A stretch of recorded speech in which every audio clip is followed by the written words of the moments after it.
Hi అండి. మనం జనరల్‌గా ఇలా షేప్ బెల్ట్‌లయితే మార్కింగ్ చేస్తాం కదా! బ్లౌజ్ సైజ్ బట్టి. అయితే కొంతమందికి మనకి పొట్ట మీదకి వచ్చేస్తూ ఉంటదనమాట.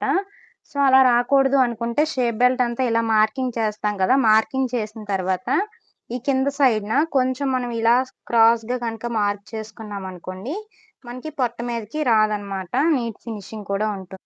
చూడండి, మీకు అలా ఎలా మార్కింగ్ చేసుకోవాలో అన్నది తెలియకపోతే, ఈ చివరి వైపున కిందకున్నట్లుగా చూసుకొని, జస్ట్ స్కేల్‌ని ఇలా క్రాస్‌గా పెట్టుకొని, మనం ఇలా మార్క్ చేసుకున్నా సరిపోతుంది. మరి షేప్ బెల్ట్ హైట్ తగ్గుతుంది కదా అనుకోవచ్చు. ఒకవేళ హైట్ తగ్గుతుంది అనుకుంటే, ఈ పై వైపున ఒక పావించ్ ఎక్స్‌ట్రా పెంచుకుంటే సరిపోద్ది.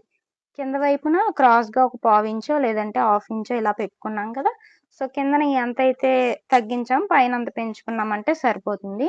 మనకి పొట్ట మీదకి కూడా రాదు. నీట్‌గా ఉంటుంది. సో, ఇప్పుడు ఎలా అయితే మార్కింగ్ చేసామో మార్కింగ్ మీదుగా కట్ చేసుకుంటే సరిపోతుంది.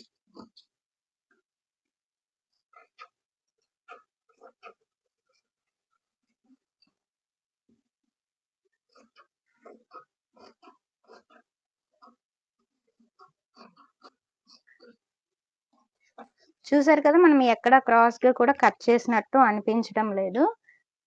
మరిన్ని ఇలాంటి టిప్స్ కోసం వీడియోని లైక్ చేసి, సబ్స్క్రైబ్ చేసి అలాగే ఫాలో అవ్వండి. Thank you for watching. By by.